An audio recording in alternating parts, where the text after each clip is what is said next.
Video like जरूर कर लीजिए और ऐसे वीडियो लगातार फ्री में पाने के लिए चैनल को तुरंत सब्सक्राइब कर लीजिए और बेल आइकन को जरूर टैप कर लीजिए ताकि आगे भी सारे वीडियो आपको मिलते रहे। यूट्यूब में फॉलो करते हैं तो प्लीज ये वाला फ्री टेलीग्राम चैनल जरूर ज्वाइन कर लीजिएगा। सारे नोटिफिकेशन सारे अपडेट यहीं पे आते हैं, ध्यान रखिए। दोस्तों, पर्यावरण के अध्ययन के क्रम में हम आगे चल रहे हैं और काफ़ी आगे आ गए हैं, लेकिन अभी लंबा सफ़र तय करना है। तो हमें ये देखना पड़ेगा कि पारिस्थितिकी असल में क्या होती है। पर्यावरण क्या होता है ये तो हमने जाना, लेकिन पारिस्थितिकी क्या होती है इसको ठीक से समझना ज़रूरी है, नहीं तो आगे की चीज़ें समझ में नहीं आएंगी। तो स्वागत है आपका स्टडी फॉर सिविल सर्विसेज में। और ये कंपाइलेशन की लेक्चर सीरीज़ चल रही थी। सीरीज़ का मतलब है कि इसमें कई सारे वीडियोज़ आपको मिलेंगे। वीडियोज़ की कोई गिनती नहीं है, ऐसा गिनकर नहीं बताया जा सकता कि कितने लेक्चर और आएंगे, लेकिन हाँ, एक वादा किया जा रहा है कि सिलेबस हम पूरा कंप्लीट करेंगे। और हमेशा ही जब भी हमने कोई इनिशिएटिव शुरू किया है तो उसे शुरू से अंत तक निभाया है, बीच में नहीं छोड़ा है। तो यहाँ देखें आप पारिस्थितिकी को, इसमें परिभाषा क्या कहती है। परिभाषा ये कहती है कि जीवों के पारस्परिक और वातावरण के साथ उनके संबंधों के वैज्ञानिक अध्ययन को, सामान्य अध्ययन उसका हम ऐसे मोटे तौर पे नहीं कर रहे हैं, उसका सूक्ष्म विश्लेषण कर रहे हैं। तो ऐसा जो वैज्ञानिक अध्ययन है उसी को कहा जाएगा इकोलॉजी यानी पारिस्थितिकी। और ये जो शब्द है असल में पारिस्थितिकी शब्द नहीं बल्कि इकोलॉजी शब्द जो है इसका सबसे पहली बार प्रयोग करने वाले ये अर्नेस्ट हैकेल थे, जो कि जर्मनी के रहने वाले हैं। ये जर्मन साइंटिस्ट हैं और समय था 1869 का, 1869। अब यहाँ इकोलॉजी की बात अगर की जाए तो इकोलॉजी शब्द जो है वो दो अलग अलग शब्दों से मिलकर बना हुआ है। एक तो है ओकियोस या ओइकॉस इसको कहा जाता है, ठीक है, स्पेलिंग के हिसाब से ओइकास होगा। और दूसरा है लोगोस। ओइकॉस का मतलब होता है घर, ठीक है, और लोगोस का मतलब होता है किसी चीज़ के बारे में अध्ययन। तो यहाँ हम अध्ययन करते हैं अपने घर के बारे में। घर का मतलब वो चार दीवारियाँ नहीं होती हैं जिसमें कि आप रोज़ रहते हैं, अपना दैनिक कर्म करते हैं। घर का मतलब है यहाँ पर प्राकृतिक आवास से, ठीक, हैबिटेट। तो वो हैबिटेट जो है उसकी हम स्टडी करते हैं, उसके जो गुण और दोष हैं, उसकी वर्तमान स्थिति जो है उसके बारे में परिचय प्राप्त करते हैं और बहुत सारे शोध कार्य करते हैं। तो वो सारी चीज़ें पारिस्थितिकी के अंतर्गत आती हैं। पारिस्थितिकी को जीवों के पारस्परिक और वातावरण के साथ उनके संबंधों के वैज्ञानिक अध्ययन के रूप में परिभाषित किया गया है। सीधी बात है, जीवधारी आपस में इंटरेक्ट करते हैं, आपस में उनकी प्रतिक्रियाएं चलती हैं, एक दूसरे पर वो निर्भर रहते हैं। ऐसा तो है नहीं कि आप एकदम से आत्मनिर्भर बन गए तो आपको किसी की आवश्यकता नहीं पड़ेगी, निश्चित तौर पर पड़ेगी। जैसे मनुष्य है, अगर वो कह रहा है कि वो आत्मनिर्भर है तो निश्चित तौर पर वो झूठ बोल रहा है। सामाजिक तौर पर वो आत्मनिर्भर हो सकता है, लेकिन पारिस्थितिकी के तौर पे या प्राकृतिक दृष्टिकोण से अगर देखा जाए तो सभी जीव जो हैं वो एक दूसरे पर निर्भर है। हाँ, एक तरह से अगर देखें तो 90% आत्मनिर्भर हरे पौधे हैं, क्योंकि ये अपना भोजन स्वयं बनाते हैं। लेकिन इनकी भी निर्भरता कुछ जो अजैविक घटक हैं उनके ऊपर होती है, और कुछ जीव जंतुओं पर भी आश्रित होते हैं। कैसे आश्रित होते हैं? तो अपनी उत्पत्ति के लिए।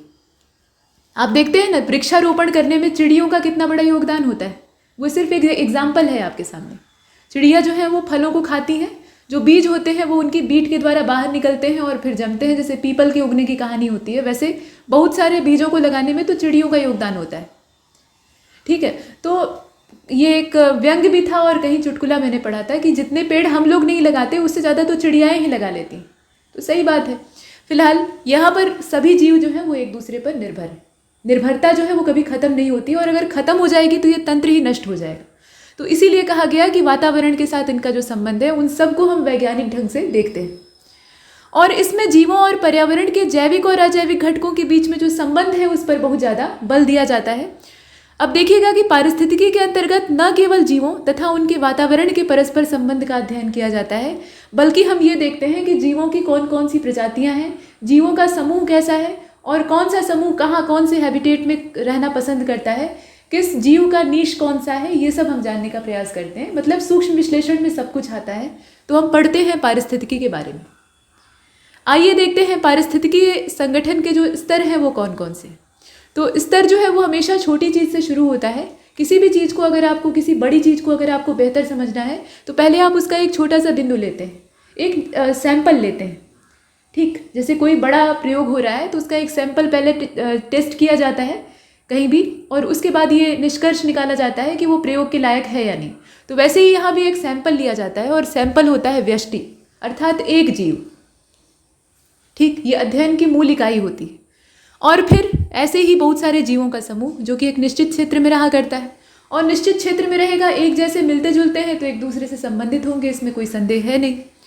और फिर बहुत सारी समष्टियों से बनता है समुदाय, जिसमें कि कई सारे जीवों के समूह रहा करते हैं, कोई एक जीव नहीं, बहुत सारे जीवों के समुदाय, माफ कीजिएगा, समूह रहा करते हैं, और इन सब का एक सामूहिक स्वरूप जो है उसको कहा जाता है समुदाय। और आवश्यक है कि वो एक खास क्षेत्र विशेष में रहे, वो तो सीधी बात है, उसमें समग्र जो दृष्टिकोण है वो तभी विकसित हो पाएगा। इसके बाद अंतिम में आता है पारिस्थितिकी तंत्र। तो पारिस्थितिकी तंत्र का तात्पर्य है कि जीवों के एक समुदायों और उनके जो भौतिक पर्यावरण होते हैं उनके बीच का इंटरेक्शन, उनके बीच का जो अंतर संबंध है उसका अध्ययन। तो ये सब मिलके बनते हैं एक पारिस्थितिकी इकाई, जो कि असल में अपना एक मैकेनिज्म धारण किया हुआ है, इसका अपना तंत्र है और उसी हिसाब से ये चलता है। तो अब यहाँ चर्चा हो रही है प्राकृतिक पर्यावास और जीवों की, और आप जानते ही हैं कि पर्यावास के कुछ प्रकार होते हैं, लेकिन उससे पहले यहाँ पर्यावास है क्या, उसकी परिभाषा है। तो कहा गया कि एक भौतिक पर्यावरण है। पर्यावास असल में एक फिजिकल इन्वायरमेंट है और यहाँ पर कोई भी जीव निवास करता है।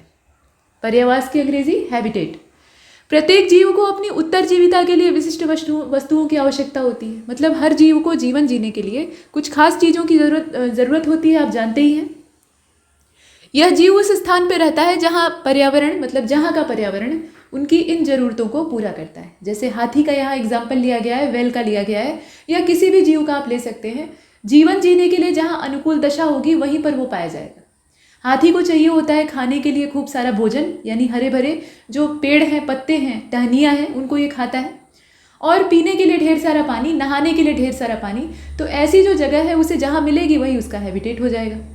और यही हाल बाकी जीवों के साथ भी है। जैसे कि वेल मछली है, अब वेल मछली को आप जंगल में नहीं पा सकते हैं, वो पाई जाएगी तो समुद्र में ही पाई जाएगी, वो भी गहरे और बड़े जो समुद्र के इलाके हैं वहाँ पे पाई जाएगी, क्योंकि उसका आकार बहुत बड़ा होता है। जहाँ उसे भोजन मिलेगा समुद्र के उस हिस्से में पाई जाएगी। तो जहाँ दैनिक आवश्यकताएं पूरी हों उस स्थान पर जब जीव रहने लगता है तो वो उसका पता बन जाता है, उसका एड्रेस बन जाता है, और वही उसका हैबिटेट। एक हैबिटेट में कई सारे जीव रह सकते हैं, मतलब ये आवश्यक नहीं है कि सिर्फ हाथी पत्तों का भोजन करता है और जो नहाने के लिए पानी है उसी को चाहिए होता है। बाकी जीव उनकी आवश्यकताएं आपस में मैच कर सकती हैं, तो वो भी उसी क्षेत्र में रहते हैं, लेकिन उनके क्रियाकलाप कभी मैच नहीं करते, और जो क्रियाकलाप मैच करेंगे तो वहाँ प्रतिस्पर्धा शुरू हो जाएगी। तो उनकी जो फिजिकल एक्टिविटी है, अपने दैनिक जीवन को सही तरीके से जीने की जो व्यवस्था है, जो सिस्टम है, उसी को कहा जाता है नीश। तो नीश असल में प्रोफेशन होता है किसी जीव का, और उसका जो निवास स्थान है वो उसके लिए हैबिटेट होता है। हैबिटेट कई सारे जीवों का एक बराबर हो सकता है, एक हो सकता है, लेकिन नीश जो है वो सबका अलग अलग होता है, जिसे कि आप निकेत कहते हैं। तो अब यही सारी बातें यहाँ पर हैं। इसमें एग्जाम्पल दिया गया है कि एकल समुद्री पर्यावास में वेल, दरियाई घोड़ा, सील, पादप, प्लवक, न जाने कितनी ही चीज़ें रहती हैं। ठीक है। पर्यावास के लक्षणों को उनके संरचनात्मक घटकों के द्वारा प्रस्तुत किया जाता है। घटक कौन कौन से होते हैं तो वो देख लीजिए। इसमें स्थान, सबसे पहली चीज़ तो स्थान है, जगह ही नहीं रहेगी तो वो रहेंगे कहाँ। उसके बाद भोजन, जल, आश्रय, ये सब कुछ चाहिए होता है। और पृथ्वी पर 4 प्रकार के पर्यावास पाए जाते हैं, तो वो 4 प्रकार आप देख रहे हैं। एक तो टेरेस्ट्रियल पर्यावास होते हैं, यानी हैबिटेट होते हैं। इसमें स्थल खंड में जितने भी हैं वो सभी आ जाते हैं। इसके बाद अलवणीय जल है, यानी फ्रेश वाटर है। ज्वार नदमुख अर्थात एस्चुरी है, जो कि स्थान ऐसे होते हैं जो कि ज़्यादा प्रोडक्टिव होते हैं। नदियाँ समुद्र में जाकर मिलती हैं। नदियों का जो जल है वो कैसा है, अलवणीय है। जो समुद्र के अंदर पानी पाया जाता है वो लवण युक्त होता है, यानी खारा होता है। यहाँ दोनों का संगम होता है और ऐसी परिस्थितियाँ पैदा होती हैं कि ये प्रचुर जीवन की दशाओं के लिए उपयुक्त हों। तो बहुत सारे ऐसे प्रजातियाँ, ऐसे जीव यहाँ पाए जाते हैं जो कि दोनों ही जगहों पे नहीं पाए जाते, न नदी में न समुद्र में। तो ये काफ़ी प्रोडक्टिव एरिया होता है, छोटा सा। और उसी प्रकार से आपके मैंग्रोव क्षेत्र होते हैं। मैंग्रोव वनस्पतियाँ ऐसे ही स्थानों पे उगती हैं जो तटवर्ती क्षेत्र होते हैं। डेल्टा भी कुछ हद तक एस्चुरी जैसे ही होते हैं, हालांकि दोनों की संरचना में अंतर है। तो अब इसके बाद समुद्र की बात करें तो ये बहुत बड़ा पर्यावास है, मतलब जलीय पारितंत्र का सबसे बड़ा एग्जाम्पल है समुद्र। और पर्यावास कहीं भी हो सकता है, मनुष्य की आंतें भी हो सकती हैं। डिवॉर्मिंग करने के लिए क्यों कहा जाता है, जानवरों की भी हम लोग करते हैं, खुद की भी करते हैं। अंदर जो है वो आंतों में बहुत सारे कृमि रहते हैं। और डिवॉर्मिंग के अलावा एक तरफ कर दीजिए, जो लाभदायक बैक्टीरिया हैं वो भी हमारी आंतों में निवास करते हैं। हमारी आंतों से उन्हें पोषण प्राप्त होता है और वो हमें सपोर्ट करते हैं। तो इस तरह का न जाने कितना ही, एक पानी की छोटी सी बूंद में बहुत सारे पर्यावास हो सकते हैं। तो ये पर्यावास का कोई एक एग्जाम्पल नहीं है, बहुत सारे। यहाँ वही सब चित्र के माध्यम से दर्शाया गया है। इसको थोड़ा हल्के में इसलिए लिया जा रहा है क्योंकि इन चीज़ों को हमने पीछे भी देखा था, ये नई नहीं है। सिर्फ यहाँ पर इनकी चर्चा एक संदर्भ के तौर पे की जा रही है क्योंकि आगे हम फूड चेन को देखने वाले हैं, खाद्य श्रृंखला को। तो ये जो पर्यावास वाला टॉपिक है वो वहाँ पे काम करेगा, उसकी चर्चा वहाँ पर होगी। तो आइए देखते हैं सीधे खाद्य श्रृंखला को। और खाद्य श्रृंखला का अध्ययन करने से पहले एक छोटी सी चीज़ और जान लीजिए कि देखिए पारितंत्र काम कैसे करता है, जो इकोसिस्टम है उसका तरीका क्या है काम करने का।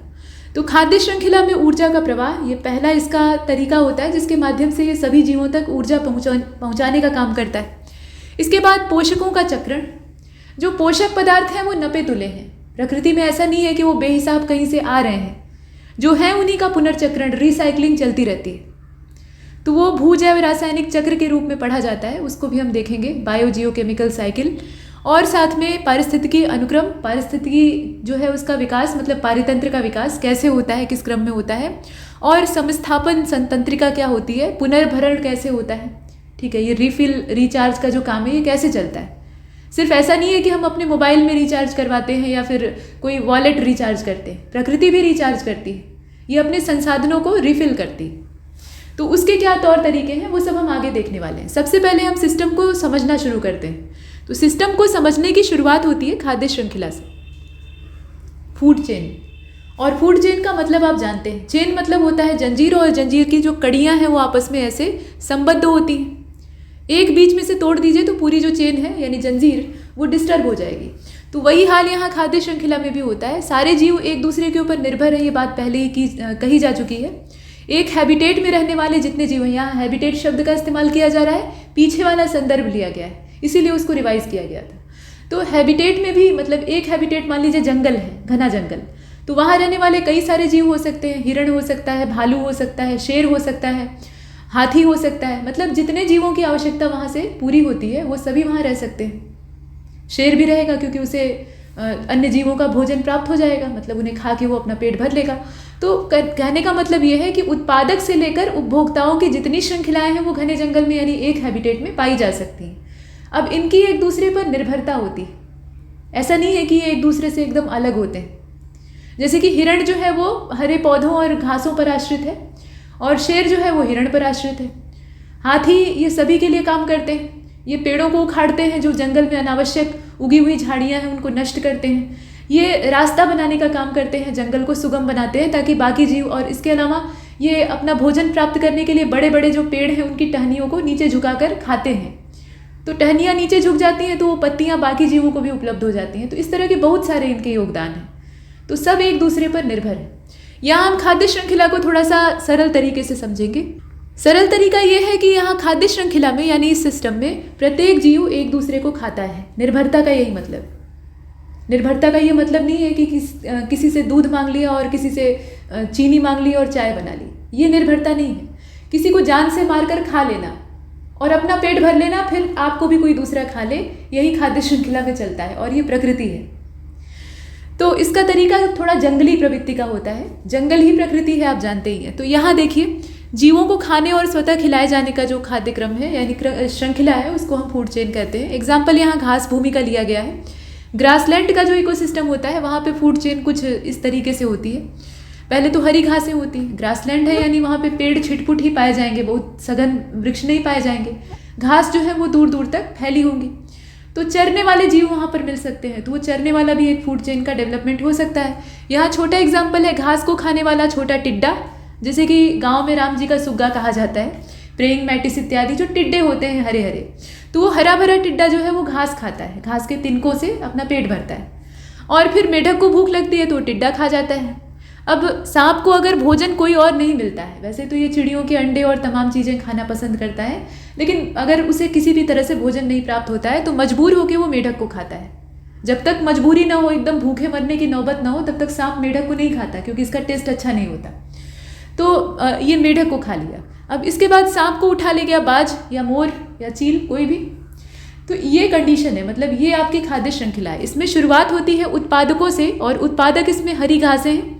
हरी घासें भी क्या हैं, असल में तो ये वनस्पतियाँ ही हैं, तो ये भी फोटोसिंथेसिस करती हैं, सूर्य के प्रकाश में ये भोजन बनाती हैं और सौर ऊर्जा को रासायनिक ऊर्जा में बदलने में सक्षम होती हैं। तो वो रासायनिक ऊर्जा इनके अंदर स्टोर होती है, और मतलब जितनी इनकी मेटाबॉलिज्म में खर्च हुई वो तो चली गई, लेकिन उसके अलावा जो बाकी ऊर्जा है वो इनके अंदर स्टोर होती है, और उसका 10% टिड्डे को प्राप्त होता है, और टिड्डे को जो ऊर्जा मिलती है उसका भी 10% मेढक को प्राप्त होता है, और मेढक को जितनी एनर्जी मिली उसका सिर्फ 10% आगे वाले लेवल में शिफ्ट होता है। ऐसे ही ये चलता है।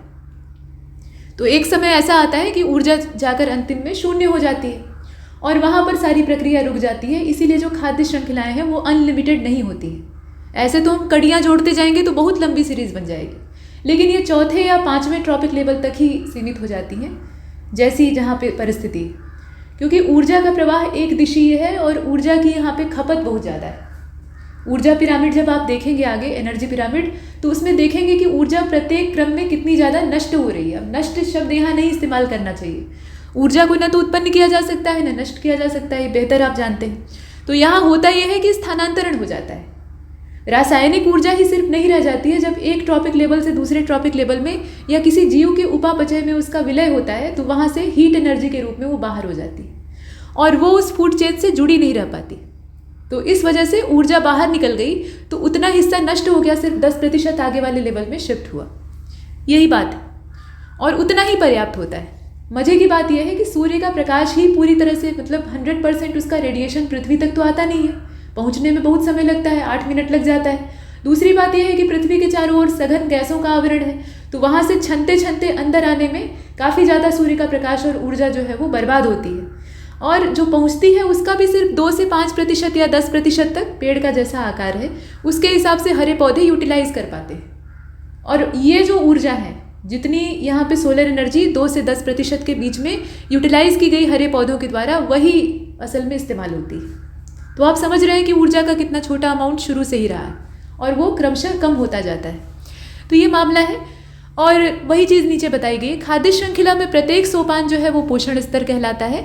एग्जाम्पल के तौर पे उदाहरण, मतलब वही घास जो है वो पहला ट्रॉपिक लेवल है या पहला संपोषण का स्तर है, और बाज जो है वो 5वें लेवल पे जाता है। ये है ट्रॉपिक लेवल, यानी जो खाद्य श्रृंखला में स्तर है। ऊर्जा स्थानांतरण की बात बता दी गई है, वही चीज़ आपको पीछे रिपीट की गई है, वही यहाँ भी दिखाया गया है कि ऊर्जा की मात्रा नियत है। पहले तो सौर ऊर्जा ही पूरी की पूरी पौधों को नहीं प्राप्त हो पाती, जितनी प्राप्त होती है उसका सिर्फ 10% या 2% के बीच में, जैसा आकार है पौधे का, उस हिसाब से रासायनिक ऊर्जा में पौधे फोटोसिंथेसिस के माध्यम से कन्वर्ट करते हैं। और जो पौधों के अंदर स्टोर हो रहा है उसका भी कुछ हिस्सा उनके मेटाबॉलिज्म में खर्च हो रहा है, कुछ हीट के रूप में बर्बाद होगा, और जो बाकी है वो पौधों को खाने वाले जो अन्य जीव हैं उनको प्राप्त होगा, माने 10%। और वो 10% में से भी 10 जो अगले वाले लेवल में शिफ्ट हुआ है, मान लीजिए हिरन जो है वो घास चर रहा है, तो हिरन को जो 10% प्राप्त हुआ है उसको हम 100% अगर मान लें हिरन के रिस्पेक्ट में, तो उसका भी सिर्फ 10% जो है वो उसको खाने वाले किसी भेड़िए या शेर के हिस्से में चला जाएगा। तो अंत तक जाते जाते ऊर्जा सीमित हो जाती है, इसीलिए ट्रॉपिक लेवल 4थे-5वें स्तर तक सिकुड़ जाते हैं। स्वपोषी कौन होते हैं बताने की आवश्यकता नहीं है, आप जानते हैं। नई बात इसमें क्या हो सकती है? तो नई बात यही है कि एकमात्र ऐसे माध्यम होते हैं, चाहे वो स्थलीय पारितंत्र हो या जलीय पारितंत्र हो, यही एक ऐसे माध्यम होते हैं कि हम सौर ऊर्जा को प्राप्त कर पाते हैं। असल में ऊर्जा को प्राप्त करने का यही स्रोत होते हैं, पूरे इकोसिस्टम को चलाने के लिए यही उत्तरदायी होते हैं। कहा जाता है कि सौर ऊर्जा इकोसिस्टम को चलाती है, उसके बिना चलना असंभव है। लेकिन सौर ऊर्जा अगर सीधे सीधे हम मनुष्य हो या बाकी जीव जंतुओं को प्राप्त हो तो हम उसका क्या करेंगे? बहुत होगा विटामिन डी लेंगे, और क्या, उससे हम भोजन तो नहीं कर सकते। तो हरे पौधे ही वो माध्यम होते हैं, चाहे वो समुद्र का हो या फिर स्थल का हो, जो कि सूर्य के प्रकाश को पहले तो रासायनिक ऊर्जा में बदलते हैं। वो फोटोसिंथेसिस की प्रक्रिया कोई और नहीं कर सकता है, हम नहीं कर सकते, ठीक है। तो वो काम हरे पौधे करके देते हैं, और उसके बाद उसी रासायनिक ऊर्जा को क्रमवार तरीके से सभी जीव इस्तेमाल करते हैं, चाहे प्रत्यक्ष या फिर परोक्ष। तो यही नई बात थी इसमें। इसीलिए कहा जाता है कि पौधों को बचाइए, वृक्षारोपण करिए। पर्यावरण को अगर नष्ट होने से बचाना है तो हमें वृक्षों को संरक्षण देना होगा। और समुद्र में क्या होता है? समुद्र में तो बड़े बड़े पेड़ नहीं पाए जाते, तो वहाँ पर फाइटोप्लैंक्टन्स होते हैं, पादप प्लवक होते हैं, जो कि समुद्र की सतह पर तैरते हैं और वो भोजन उपलब्ध कराते हैं। उनका भी वही काम होता है। यहाँ एक चीज़ और कही गई है, नई बात यह है कि हरे पौधों में प्रकाश संश्लेषण के द्वारा जिस दर से विकिरण ऊर्जा संचित होती है उसे कहा जाता है सकल प्राथमिक उत्पादन, यानी जीपीपी। जीपीपी का पूरा नाम अंग्रेजी में भी जान लीजिए, ग्रॉस प्राइमरी प्रोडक्ट, ठीक है। और इसे कुल उत्पादकता का एक भाग, मतलब कुल उत्पादकता जितनी भी टोटल प्रोडक्टिविटी है उसका एक हिस्सा पौधों के द्वारा अपने मेटाबॉलिज्म में इस्तेमाल किया जाता है। ये बात फिर से दोहराई जा रही है।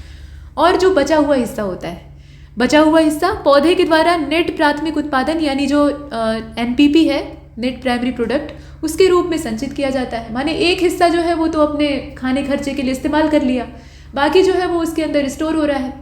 अब वो जो स्टोर प्रोडक्ट होता है यानी NPP होता है, वही उपभोक्ताओं को प्राप्त होता है। तो पहले उसको कौन प्राप्त करेगा? जो शाकाहारी है वही प्राप्त करेंगे, या तो शाकाहारी प्राप्त करेंगे और नहीं तो जो सर्वाहारी है वो भी प्राप्त कर सकते हैं। जैसे हम मनुष्य, हम क्या करते हैं, मांस का भी सेवन करते हैं जो नॉन वेजिटेरियन है, और उसके साथ उन्हें रोटी और दाल भी चाहिए होता है। ऐसा तो है नहीं कि सिर्फ मांस खा के जिंदा रह सकते हैं। तो वो सारा जो उत्पादन है, मतलब जितना बचा हुआ प्रोडक्ट पौधों के अंदर है उसको प्राप्त कर सकते हैं। तो वही चीज़ यहाँ एक सिंपल तरीके से बताई गई। अब इसमें जो उपभोक्ता है उनकी कैटेगरी है, सबसे पहले नंबर आता है शाकाहारी, यानी ये प्राथमिक है, और ऐसे जंतु जो कि प्रत्यक्ष रूप से पौधों को खाते हैं। सीधे सीधे आप घास चरें तो आप कहे जाएंगे शाकाहारी। घास ही नहीं, आप पालक के कच्चे पत्ते चबा रहे हैं तो भी आप शाकाहारी हैं। तो आप क्या कर रहे हैं, पालक के पौधे में जो संचित रासायनिक ऊर्जा है यानी आपका NPP है उसको आप ले रहे हैं, उसका 10% आपको प्राप्त हो रहा है। ठीक। और इसमें कीड़े मकोड़े जैसे टिड्डा आपने देखा था पीछे, उसके अलावा कुतुरने वाले जीव भी ऐसा करते हैं, और पक्षी भी कुछ होते हैं। हालांकि पक्षियों में ज़्यादातर जो है वो सर्वाहारी होते हैं और कुछ एकदम आखिरी लेवल के मांसाहारी होते हैं। जुगाली करने वाले जितने जंतु हैं वो एकदम से सीधे सीधे इनका भक्षण करते हैं, यानी गाय भैंस जितने भी हैं। मांसाहारी को देख लीजिए, तो मांसाहारी वो जीव हैं जो कि शाकाहारियों को खाते हैं। ये परिभाषाएं बिल्कुल सीधी हैं, आपने पढ़ी होंगी छोटी कक्षाओं में। यहाँ एक बात है, इसमें देखिए जो सीधे सीधे मतलब दो तरह के मांसाहारी होते हैं। एक तो वो होते हैं जो कि शाकाहारी जीवों को खाकर अपना पेट भरते हैं। जैसे मान लीजिए भेड़िया, तो भेड़िया क्या किया, खरगोश का शिकार कर लिया, हिरण का बच्चा पा गया। बड़े हिरणों को तो ये नहीं मार पाते हैं क्योंकि वो भाग जाते हैं, लेकिन जो शावक होते हैं वो आसानी से इनके चंगुल में आ जाते हैं। तो भेड़िया क्या कर रहा है, इन्हें खा रहा है, मतलब सीधे सीधे ये शाकाहारियों का भक्षण कर रहा है। तो ऐसा जो जीव है ये प्राथमिक स्तर का मांसाहारी कहलाएगा और द्वितीयक स्तर का उपभोक्ता कहलाएगा। प्राथमिक स्तर का ये मांसाहारी है और सेकेंडरी लेवल का ये कंज्यूमर है, यानी द्वितीयक उपभोक्ता है। और सर्वोच्च उपभोक्ता और द्वितीय स्तर के मांसाहारी की श्रेणी में वो जीव आते हैं जो कि सिर्फ और सिर्फ मांस का ही भक्षण करते हैं। और मांस किसका, तो दोनों का। उन्हें शाकाहारी मिल गया तो उसको भी खा लिया, और बाकी जो बीच के मांसाहारी हैं उनको खा लेने वाले, यानी सेकेंडरी लेवल के जो हैं उनका भक्षण कर लेने वाले, तो इनको कहा जाता है टर्शियरी। और इसमें एग्जाम्पल के तौर पे मेढक है, कुत्ता है, बिल्ली है, बाघ है, तमाम उदाहरण है, सिर्फ इतने ही नहीं। सर्वाहारी में सबसे पहले तो पहला एग्जाम्पल हम ही लोग हैं, सब कुछ खा सकते हैं, मतलब निकृष्ट से निकृष्ट चीज़ खा सकते हैं अगर भूख लगे तो।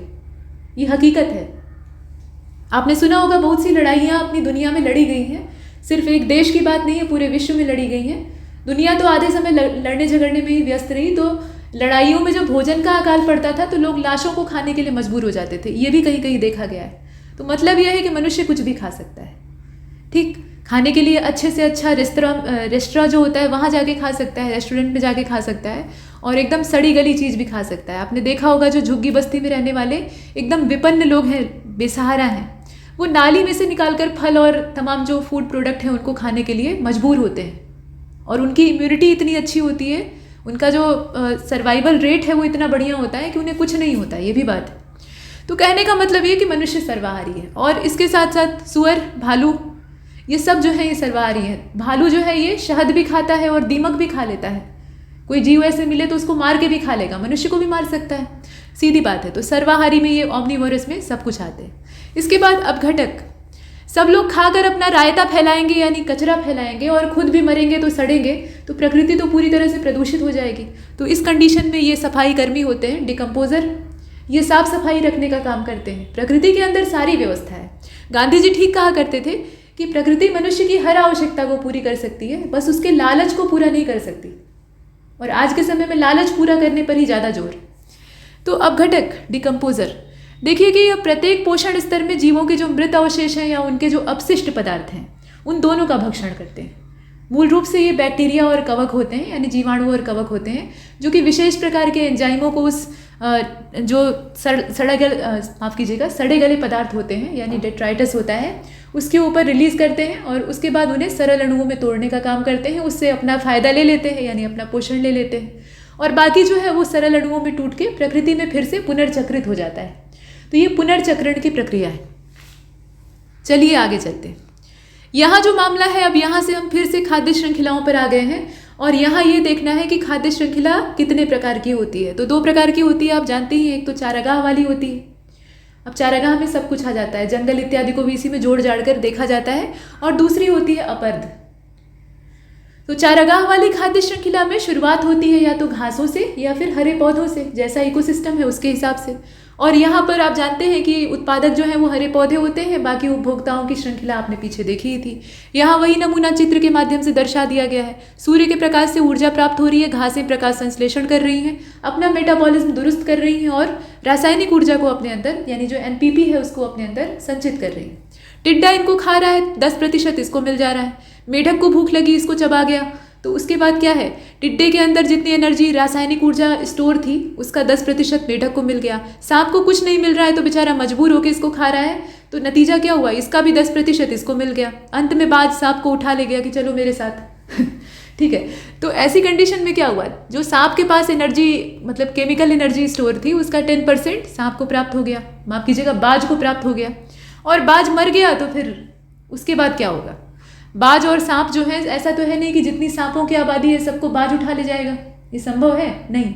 और घास जितनी ढेर सारी है सबको कोई चर जाए या खा जाए, ये भी संभव नहीं है। वैसे ही टिड्डों की सारी आबादी को मेढक थोड़े खाता है। तो मतलब ये है कि जो कुछ बच गए हैं वो अपनी मौत मरेंगे, और मरेंगे तो फिर उनके साथ क्या होगा, तो मरेंगे तो वहीं से अपर्ध खाद्य श्रृंखला शुरू हो जाएगी, जो सड़े गले और मृत पदार्थ होते हैं या अपशिष्ट, दैनिक अपशिष्ट होते हैं, चिड़िया बीट कर रही हैं या मनुष्य का मल है या कोई भी ऐसी चीज, तो वहां से उत्पन्न होती है अपर्ध खाद्य श्रृंखला। ये जो डेट्राइटस होता है इसके ऊपर ये डेट्रीवोर जो है ये हावी हो जाते हैं और एंजाइम रिलीज करते हैं, उसके बाद फिर अपघटन होता है। यहाँ पर जो एग्जाम्पल है वो अर्थवर्म यानी केचुए का है। ये प्राथमिक अपरदभक्षी होता है, ये भी खाता है इस तरह की चीज़ों को, ये इसके लिए भोजन है। फिर इसको मुर्गा खा लिया, मुर्गे को फिर बाज उठा ले गया, बाज मर गया तो फिर से सड़ा गला पदार्थ इकट्ठा हो गया। तो ये सारा मामला है, प्रकृति में यही चलता है। अब इसके बाद हम पारितंत्रों के प्रकार देखेंगे। आज 27-28 मिनट का वीडियो हो गया, थोड़ा लंबा हो गया, तो बस यहीं पर स्टॉप करते हैं। अगला जो लेक्चर होगा उसको देखना मत भूलिएगा। कहानी अभी बची हुई है, जैसे एपिसोड खत्म नहीं होते वैसे ये भी चल रहा है। तो पारितंत्र के प्रकारों में कौन कौन सा है उसको हम काफ़ी अच्छे तरीके से देखने वाले हैं। तो तब तक के लिए नमस्कार।